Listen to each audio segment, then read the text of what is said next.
Hi everyone, and welcome back to First TV. My name is Libby Kamen. On the internet, I go by Askesian. Hi, I'm Shadow Temple, and I go by Shadow Temple on the internet.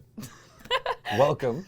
So we're here for Computer Science Education Week. We're doing an hour of code, actually a little bit more than an hour of code. Probably like 2-3-ish hours of code, something like that.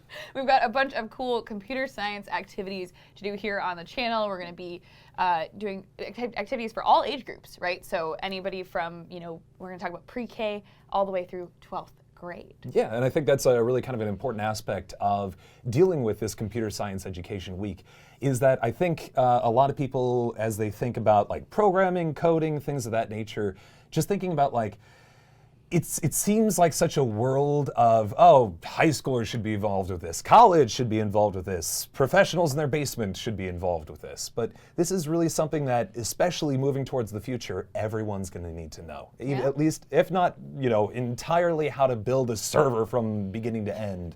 Like, at least have a basic idea of how all this works, and just being a more tech-literate society. Absolutely. So we're taking part, like I said, in Computer Science Education Week, which is an annual program for K through 12 students. We're here to talk about and make coding accessible. We're trying to make STEM and computing, open to everyone. Computer Science Education Week is December 9th through 15th, so we're right in the middle of it.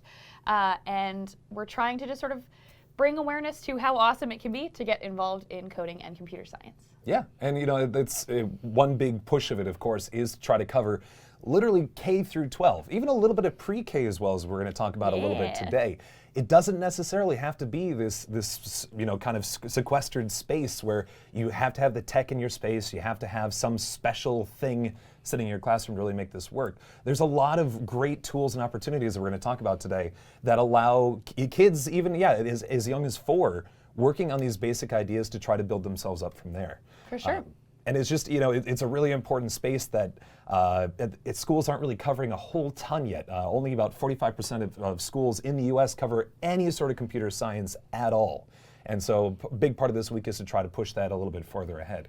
Absolutely. I mean, right now, only 10% of STEM graduates overall are in computer science. So the goal with Computer Science Education Week and Hour of Code is obviously to bring that number up. Yeah, I mean, 10% of grads are in computer science, but 67% of new STEM jobs are going to be involving computer science. And so there's obviously a little bit of a gap there that needs to get fixed. And so hopefully we can get people more excited about it as we go along. With that, there is a particular activity that it comes along with this kind of Computer Science Week, which is, and you may have heard of this before, Hour of Code, which is this idea of just sitting down, having an opportunity to just try something new in the world of programming for an hour.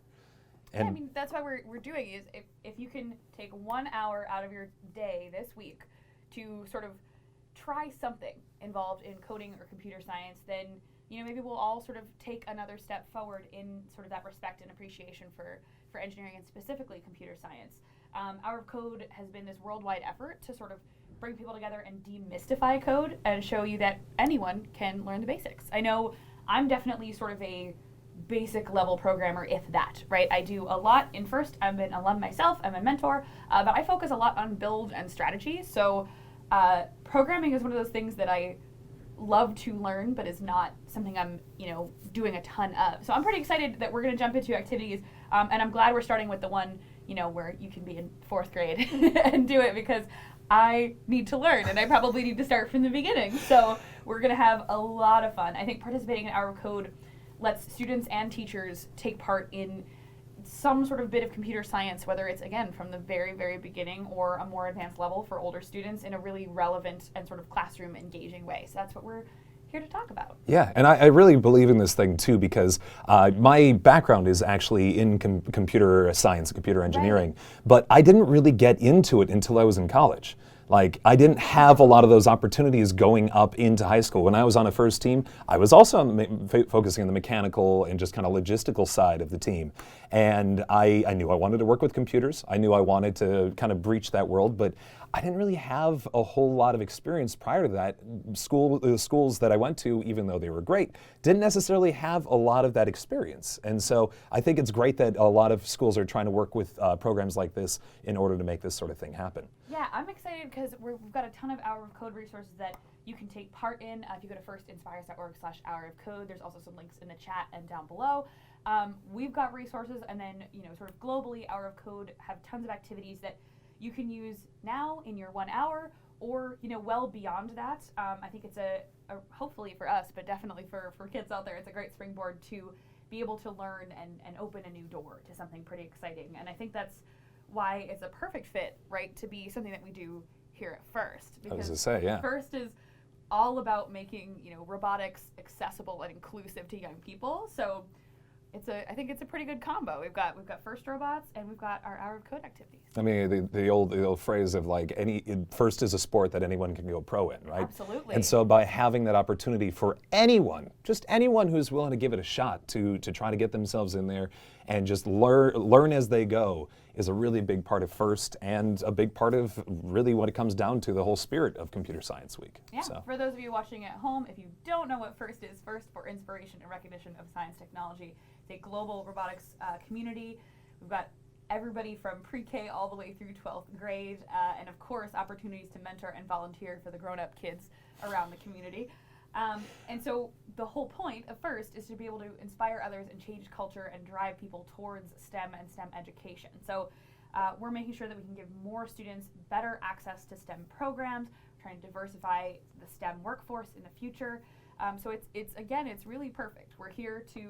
At First, we're here to make sure that robotics, whether it's coding or building or any of the other components of a team, are accessible to all students. And then specifically this week with Computer Science Education Week, we're going to focus on programming and coding. Absolutely. And one big thing too about it is maybe for those, by the way, who are tuning in now, if you are in education or something like that and you're like, oh man, I would love to kind of get this going in my own world, but I just don't have the experience. I don't have I don't really know where to get tools or supplies for such a thing. We're going to be spending a good chunk of today also discussing First's own class packs, which are these accessible options that you can kind of pick up in order to help you design an entire curriculum around technology, STEM, and programming. It doesn't necessarily have anything that you have to, or it doesn't have anything that you would have to have some sort of background in that tech in order to pull off. We are getting a couple questions in chat that we wanted to address about class packs. If you buy the class pack, are you a competition team? The answer to that is no. The First class pack is a different offering. First, for those of you in the community in chat who know what we're talking about, First is very based in these competition leagues. We've got First Lego League Junior, we've got First Lego League, First Tech Challenge, and of course First Robotics Competition. The First class pack is an option for teachers and students who perhaps don't have the time, the resources to create a full team that is going to travel to all of these events. This is a way of getting the first experience inside the classroom during the school day. The other question though was, if I already have some of the hardware, can I buy the class pack and be able to do the class pack activities in my classroom? Absolutely. There are components of hardware that are either different, or in some cases are going to be a one-time investment in a set of resources for your classroom. So definitely check out the First class pack. Again, the links are sort of in the chat and down below. And that's a nice part about it too, is that by having that, you can have that flexibility of, say, you're a teacher in a space where you have the opportunity to run different activities that are related to robotics and programming in your classroom, but you don't necessarily have that additional resources to start your own team that travels to places and does all the kind of classical First things when competing.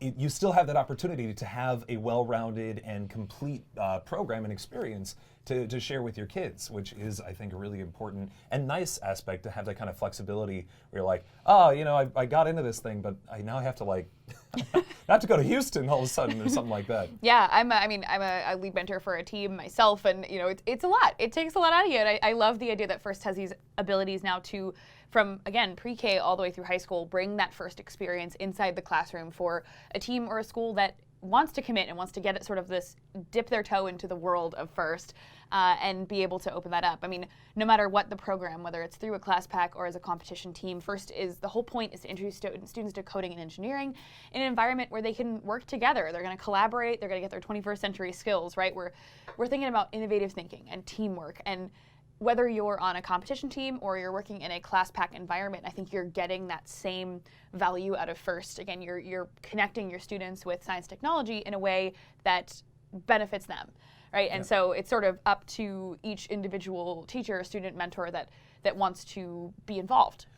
So that's to go that ahead. point. Since we actually had some questions in chat about it, why don't we actually just discuss the class packs and just kind of go through a few of these, or through the different sort of levels that you can kind of work your way through in order to have something that's appropriate for your particular age level, but also have something that really will challenge your kids in a unique and fun way that will be still, appropriate for kind of where they're at in both in their kind of learning environment and engagement. Yeah. First has given us a ton of information, and I guess, are we going to play now with our class packs? I'm not sure. But I think we can talk about sort of at least the high level, right? The big packs here. So Class Pack is an offering that First has put together, again, to encompass the First programs and be able to put them in the classroom. We've got a ton of different activities for First LEGO League Junior. There's First LEGO League Junior the way we traditionally know it. There's also First LEGO League Junior Discovery Edition, which is a new offering this year. And then we've got First LEGO League, which we're all pretty familiar with from a competition perspective. The class pack being that you would get the field elements as well as some other activities to do. The key component with Class Pack, and then, of course, almost forgot what we're going to do a little bit later, which is some of our First Tech Challenge work, which is for middle and high school.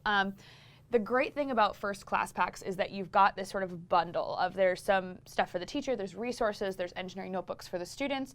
The idea is an annual experience you run either in class or over a semester in different, pieces of your year, but it's supposed to create a project-based learning experience of First programs through, interactions, lessons that build up into a competition in your classroom. So you're not just sort of putting something together and writing a report. You're creating your First experience in sort of a smaller scale inside that classroom. Yeah, and the nice part, by the way, we are reading chat, so if you have any questions as we're going through this, be sure to keep leaving those. These have been awesome questions so far. Someone asked, how does this help teams who are doing both classroom as curriculum and competing? Well, the nice part about this, by having these class packs, is in addition to, of course, still having what you're working with to compete, you also now have a built-in set of curriculum that you can follow during the class day. You can then, of course, take those ideas, take those skills that you learned during your day in the classroom, and then apply that towards the competitions that you're going for. Even if it isn't necessarily, directly like, this activity is going to help you in this part of this year's competition, it's still building up those skills that the kids are going to be able to use and really, frankly, need when it comes to actually getting into those competition seasons. Yeah, the other thing that I really, we got a pretty great walkthrough from some of the First Tech Challenge team on their class pack, really diving into sort of the back end, as if I'm the teacher in the classroom, what am I going to see? And there's a ton of great material there on, week by week, in their case, over a semester, but you could adapt that to whatever schedule your team meets on. A really great way of introducing students to the concepts that they're going to need, like you said, but with a step-by-step focus. So if you got a student who, isn't, I don't know how to build robots. I've never done this before, or even a mentor, a teacher who's new to the program, and those of us who are in the chat, especially who are First alumni and First community members, you guys know this is sort of a historical knowledge thing. And sometimes you meet a new mentor who goes, oh, I don't know how to do this. It's so scary. We're taking the scary out of starting your journey with First. We're trying to bring First into an environment where, especially with the educators that are going to be working with these teams, there's a backbone and a set of resources that First has provided for you to help teach the keys, the fundamentals of all of this. And I think that's pretty awesome. I know not every team knows what we're going through when you first start off. It's a big, scary place to join, but the First community is always there to help. Yeah, and I think that first step is sometimes just allowing yourself to be welcomed into that space, even if it can be a bit scary. Having an opportunity, or where the kids just happen to do it in their classroom, is a good way to kind of slowly introduce that.